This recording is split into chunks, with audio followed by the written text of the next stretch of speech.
आखिर national defence academy की merit list में टाई प्रिंसिपल्स क्या है एग्जैक्टली कल मेरिट लिस्ट आने के बाद कैंडिडेट्स के लगातार प्रश्न आ रहे थे कि सर कई कैंडिडेट्स के मार्क्स तो इसमें सेम टू सेम दिखाई दे रहे हैं फाइनल मार्क्स, बट यहाँ पे सर देख रहे हैं कैंडिडेट का रिटन का स्कोर एग्जैक्टली कंपैरेटिव कम है बट वो मेरिट में ऊपर जा रहा है, और एक कैंडिडेट का उसका रिटन का स्कोर ज़्यादा है तब भी मेरिट में डाउन आ रहा है। सर आखिर इसका ओवरऑल क्राइटेरिया क्या है? तो टाई प्रिंसिपल्स में काफ़ी रूल्स हैं, आप ध्यान दीजिएगा।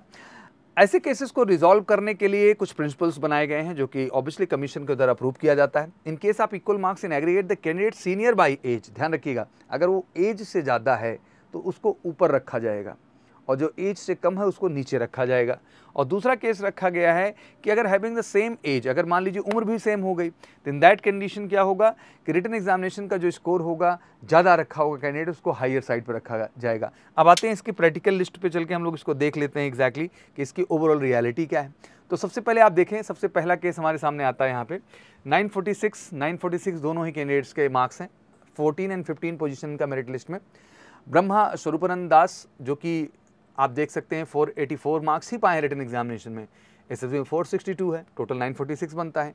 वहीं श्रवण अग्रवाल की बात करें तो 505 रिटन में बच्चे ने स्कोर किया, 441 एसएसबी में, 946 इनका भी टोटल बनता है। लेकिन आखिर यहाँ पर ब्रह्म जो है स्वरूपन दास को ऊपर क्यों रखा गया? इट्स वेरी क्लियर कि इस बच्चे की उम्र कम है यहाँ पर, इसीलिए श्रवण अग्रवाल को नीचे रखा गया और उस कैंडिडेट को ऊपर रखा गया। ये एक केस नहीं था, ऐसे ही एक केस और आपको देखने को मिलेगा यहाँ पे क्रिस शर्मा और ऋषभ त्रिपाठी का। यहाँ पे भी ध्यान से देखें तो 921 मतलब 921 दोनों के ही नंबर हैं, बट एज क्राइटेरिया के आधार पे क्रिस शर्मा को ऊपर रखा गया और ऋषभ त्रिपाठी को नीचे रखा गया। बट वही फिर अगला केस बना कि सर मान लीजिए उम्र भी सेम हो गई, ठीक है, तो इन दैट केस क्या होगा? तो इसमें भी एग्जैक्टली हमने देखा सेकंड जो इंस्ट्रक्शंस हमको वहाँ पे दिए गए थे, सेकंड इंस्ट्रक्शन में सिंपली लिखा हुआ है कि सेम एज हो गई, ये candidate getting more marks in the written examination, उसको अब साइड रखा जाएगा। तो देख सकते हैं यहाँ पे आयुष सिकदर जो हमारा कैडेट है 493 इसने स्कोर किया रिटन में, इसलिए इसको अपर पे रखा गया है। वहीं माधव मेनन ने जो है 477 स्कोर किया, इसको लोअर साइड पे रखा गया है।